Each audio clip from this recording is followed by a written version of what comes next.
नमस्ते दोस्तों।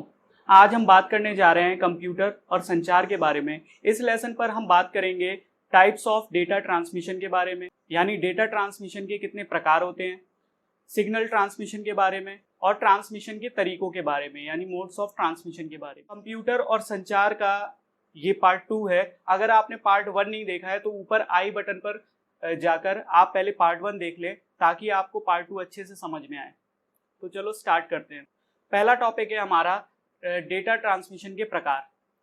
तो जो डेटा ट्रांसमिशन है वो 3 तरीके से होता है, यानी डेटा को हम 3 तरीके से ट्रांसमिट कर सकते हैं और तीनों तरीके कुछ इस तरीके से है। पहला सिंप्लेक्स ट्रांसमिशन है, दूसरा हाफ डुप्लेक्स है और तीसरा फुल डुप्लेक्स डेटा ट्रांसमिशन है। तो 3 तरीके से डेटा का ट्रांसमिशन होता है। तो पहले हम पढ़ते हैं सिंप्लेक्स ट्रांसमिशन। सिंप्लेक्स ट्रांसमिशन में डेटा केवल एक ही दिशा तक संचरित हो सकता है, यानी ट्रांसमीटर से डेटा रिसीवर तक पहुंचाया जा सकता है, लेकिन रिसीवर वापस किसी प्रकार के डेटा को ट्रांसमीटर तक नहीं भेज सकता है। तो ऐसा ट्रांसमिशन जिसमें डेटा का ट्रांसमिशन केवल एक ही दिशा में हो सके, ऐसा ट्रांसमिशन जिसमें डेटा का ट्रांसमिशन केवल एक ही दिशा में हो सके, ऐसा ट्रांसमिशन सिंप्लेक्स ट्रांसमिशन कहलाता है। इसका उदाहरण टीवी है। हम जब टीवी देखते हैं तो टीवी टावर से या टीवी स्टेशन से डेटा हमारी टीवी तक तो पहुंचता है, लेकिन क्या हम डेटा को अपनी टीवी से वापस टीवी स्टेशन तक पहुंचा सकते हैं? नहीं पहुंचा सकते। दूसरा टाइप का जो डेटा ट्रांसमिशन है वो है half duplex transmission. Half duplex transmission में डेटा दोनों दिशाओं में तो संचरित होता है, लेकिन एक समय में डेटा केवल एक ही दिशा में संचरित किया जा सकता है, यानी उस समय में या तो डेटा को भेजा जा सकता है या डेटा को प्राप्त किया जा सकता है। ये दोनों क्रिया एक समय में संभव नहीं होती। हाफ डुप्लेक्स में ये दोनों क्रियाएं एक समय में संभव नहीं हो सकती हैं। वॉकी टॉकी हाफ डुप्लेक्स का उदाहरण है। वॉकी टॉकी का प्रयोग करके जब हम अपनी बात को दूसरे ट्रांसमीटर तक भेज रहे होते हैं तो हम उसकी बात को, यानी जो व्यक्ति दूसरी तरफ है उसकी बात को हम नहीं सुन सकते, और जब दूसरी तरफ वाला व्यक्ति हम तक अपनी बात पहुंचा रहा है तो हम अपनी बात उस तक नहीं पहुंचा सकते। तो जो वॉकी टॉकी है ये हाफ डुप्लेक्स का एक उदाहरण है। तीसरे प्रकार का ट्रांसमिशन है फुल डुप्लेक्स ट्रांसमिशन।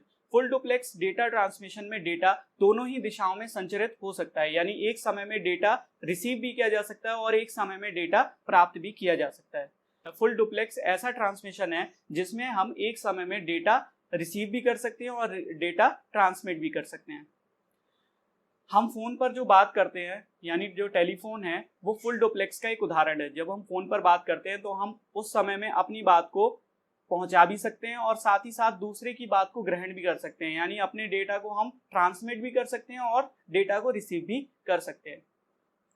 तो हमने टाइप्स ऑफ डेटा ट्रांसमिशन पढ़े, यानी डेटा ट्रांसमिशन के प्रकार पढ़े, और हमने पढ़ा कि डेटा ट्रांसमिशन 3 तरीके से हो सकता है: simplex transmission, half duplex transmission और फुल डुप्लेक्स ट्रांसमिशन। अगला टॉपिक हमें पढ़ना है सिग्नल ट्रांसमिशन। जब हम एक कंप्यूटर से दूसरे कंप्यूटर तक डेटा को पहुंचाते हैं तो डेटा सिग्नल्स के रूप में ट्रांसमिट होता है। सिग्नल्स विद्युतीय कंपनों की श्रृंखला होती है, यानी इलेक्ट्रिकल वाइब्रेशंस की एक सीरीज होती है जिसके द्वारा हम डेटा को ट्रांसमिट करते हैं। अगर हम अपने कंप्यूटर से डेटा को ट्रांसमिट करना चाहते हैं तो हमें उसे सिग्नल में परिवर्तित करना पड़ेगा ताकि वो डेटा ट्रांसमिट हो और रिसीवर तक वो डेटा पहुंच सके। जो सिग्नल होते हैं वो 2 टाइप के होते हैं। पहला डिजिटल सिग्नल और दूसरा एनालॉग सिग्नल। डिजिटल सिग्नल के बारे में हम पढ़ते हैं। डिजिटल सिग्नल कंप्यूटर का एक आधार है, यानी कंप्यूटर जब कार्य करता है तो उसे डिजिटल सिग्नल की जरूरत होती है। इसलिए हम आधुनिक कंप्यूटरों को डिजिटल कंप्यूटर कहते हैं, क्योंकि ये डिजिटल सिग्नल पर ही कार्य करते हैं।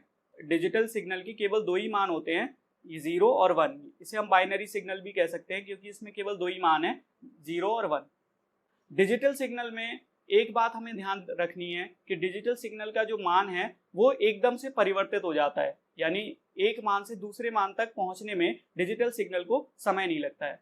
डिजिटल सिग्नल का प्रयोग कंप्यूटरों में होता है। दूसरे टाइप का सिग्नल है एनालॉग सिग्नल। एनालॉग सिग्नल ऐसा सिग्नल है जिसमें कोई भी मान निर्धारित नहीं होता, यानी जितने भी मान होते हैं वो पहले से निर्धारित नहीं किए जा सकते। तो ऐसा सिग्नल जिसका कोई भी मान निर्धारित नहीं होता, ऐसा सिग्नल एनालॉग सिग्नल कहलाता है।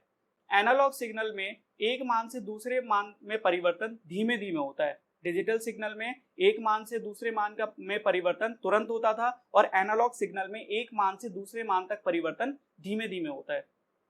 टेलीफोन लाइन है वो एनालॉग सिग्नल्स पर ही कार्य करती है। एनालॉग सिग्नल का प्रयोग भौतिक विज्ञान के क्षेत्र में, चिकित्सा विज्ञान के क्षेत्र में और भी कई प्रकार के वैज्ञानिक क्षेत्रों में इसका प्रयोग होता है। एनालॉग सिग्नल की शुद्धता एनालॉग डेटा पर निर्भर करती है, यानी जितना शुद्ध रूप से हम एनालॉग डेटा ग्रहण करेंगे, एनालॉग सिग्नल की शुद्धता उसी पर निर्भर करती है। तो हमने सिग्नल पढ़े। सिग्नल दो प्रकार के होते हैं, डिजिटल सिग्नल और एनालॉग सिग्नल। डिजिटल सिग्नल में केवल दो मान होते हैं, 0 और 1। डिजिटल सिग्नल कंप्यूटरों के लिए है, यानी कंप्यूटर डिजिटल सिग्नलों पर ही कार्य करता है। और दूसरे प्रकार का सिग्नल था एनालॉग सिग्नल, जिसका कोई भी मान निर्धारित नहीं किया जा सकता है। टेलीफोन एनालॉग सिग्नल पर ही कार्य करता है। तीसरा टॉपिक हमें पढ़ना है डेटा ट्रांसमिशन के तरीके, यानी जो डेटा का ट्रांसमिशन है वो कितने तरीकों से किया जा सकता है, ये अब हम इस टॉपिक में पढ़ने जा रहे हैं। तो जो डेटा का ट्रांसमिशन है वो दो तरीकों से होता है, एक तो समानांतर डेटा ट्रांसमिशन और दूसरा क्रमिक डेटा ट्रांसमिशन। पहला हम टॉपिक पढ़ते हैं समानांतर डेटा ट्रांसमिशन। तो डेटा आइटम होते हैं वो बिट्स से मिलकर बने होते हैं, यानी बाइनरी डिजिट से मिलकर बने होते हैं। बाइनरी डिजिट का मतलब 0 और 1 से मिलकर ये डेटा आइटम बने होते हैं। तो किसी डेटा आइटम की सारी बिटों को एक साथ समानांतर रूप से जब हम ट्रांसमिट करते हैं तो इस प्रकार की ट्रांसमिशन को समानांतर ट्रांसमिशन कहते हैं।